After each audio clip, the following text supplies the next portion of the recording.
10 musicians who hated John Lennon. Number 10. Pete Townshend of The Who shared a generation with John Lennon, but not always his admiration. While the press loved to frame the Beatles and The Who as allies in the British invasion, Pete often felt overshadowed by the Beatles' polished image and Lennon's charismatic swagger. Townshend respected Lennon's songwriting. He called Strawberry Fields brilliant, but he didn't always respect the man behind the music. In interviews, Pete described Lennon as smug and occasionally cruel, someone who could charm a room and then cut it down with a sentence. He found Lennon's peace activism shallow and even childish, more about spectacle than strategy. "He could be a complete bastard," Townshend once said bluntly. The Who's raw power stood in contrast to Lennon's more conceptual stunts, and Pete bristled at the idea that John was the voice of a generation. Number 9. John Lennon was nowhere until Snow mentioned him. Mark E. Smith, the notoriously abrasive frontman of post-punk band The Fall, had little patience for the Beatles, and even less for John Lennon. Smith dismissed Lennon as pompous and overrated, frequently bashing him in interviews. He saw Lennon's lyrics as pretentious and his politics as performative. For Smith, the 1960s idealism Lennon championed was a relic of a naive past. He often said Lennon symbolized the bloated ego of mainstream rock. Whether it was rebellion or realism, Smith's contempt was clear. Lennon didn't impress him one bit. In Smith's world, the louder the hype, the more he wanted to tear it down. And Lennon was an easy target. Number 8. Never one to bite his tongue, Moresy has openly mocked John Lennon over the years. In interviews, the former Smiths frontman called Lennon overrated and branded him insufferable. Moresy took issue with Lennon's fame, arguing that it outshined his actual contributions to music. He also disliked the way Lennon was canonized after his death, saying it created a false legend. To Moresy, Lennon represented everything fake about celebrity activism, a loud voice with little real-world consequence. Whether out of contrarian instinct or genuine distaste, Moresy made it clear that Lennon was not among his idols. His barbed words added yet another layer to the chorus of voices that found Lennon more myth than man.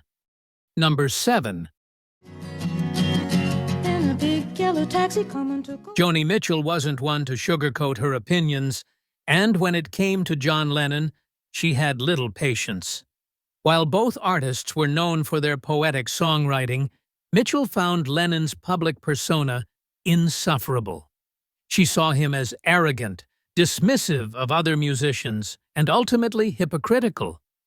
During Lennon's Lost Weekend period in the mid-1970s, when he was heavily drinking and partying in Los Angeles, Mitchell had the misfortune of running into him. Their interaction was reportedly icy, with Joni calling him out for being an egotist who talked about peace and love while acting like a rock star cliché. Lennon, in turn, dismissed her music as overly serious.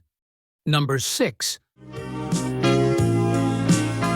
Todd Rundgren, the multi-talented rock musician and producer, had no problem saying what he really thought about John Lennon.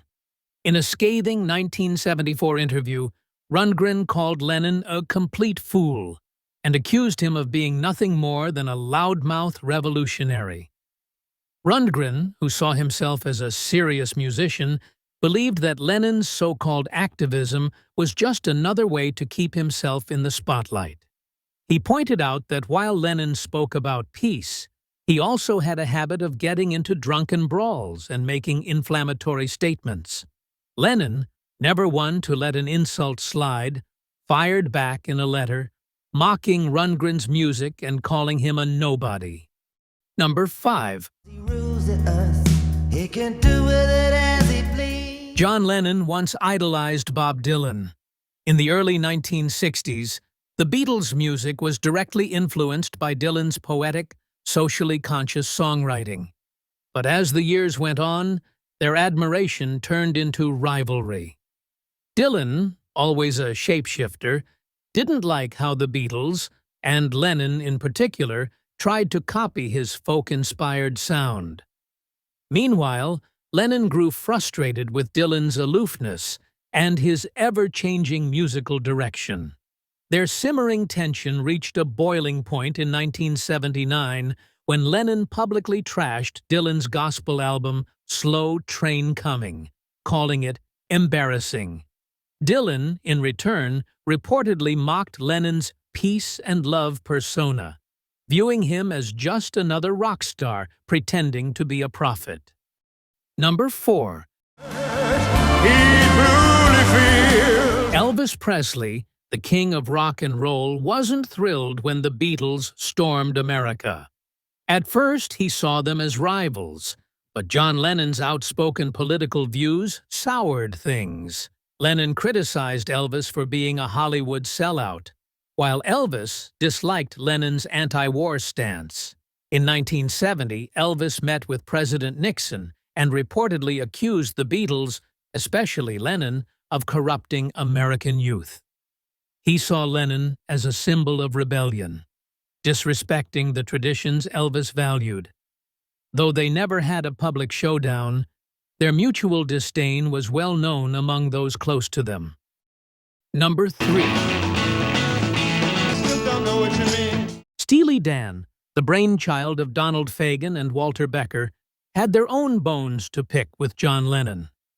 They saw him as a self-important figure who was often hypocritical in his public stances. In interviews, Steely Dan members would sometimes take sarcastic jabs at Lennon's peace campaigns, suggesting that his activism was more about ego than genuine change.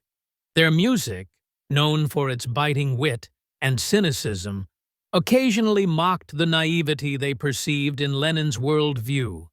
While they never launched a full-blown feud, their disdain simmered under the surface, occasionally surfacing in clever, sly comments. Number 2. At the Mud Club. Al Malcolm is here right now, ladies and gentlemen. Frank Zappa had very little patience for John Lennon's version of political activism. Zappa, who prided himself on satirical, biting social commentary, found Lennon's peace and love messages simplistic and naive. Their clash came to a head when Lennon and Yoko Ono jammed with Zappa at a 1971 Fillmore East show. Zappa later criticized Lennon for manipulating the recording's release, feeling that Lennon misrepresented what had happened and downplayed Zappa's contribution. For Zappa, Lennon wasn't the fearless revolutionary many saw. He was just another celebrity playing politics. Their brief collaboration ended any chance of friendship between them. Number 1. Keith Richards respected Lennon's songwriting, but had no love for his public persona. The long-standing rivalry between the Beatles and the Rolling Stones often placed them in opposing camps. Richards criticized Lennon's peace campaigns, calling them superficial. He also disliked the way Lennon mocked other artists, especially Mick Jagger. Richards thought Lennon took himself too seriously and lacked a sense of humor about fame. While the two icons crossed paths over the years, Richards never hid his distaste for Lennon's self-righteousness and celebrity activism.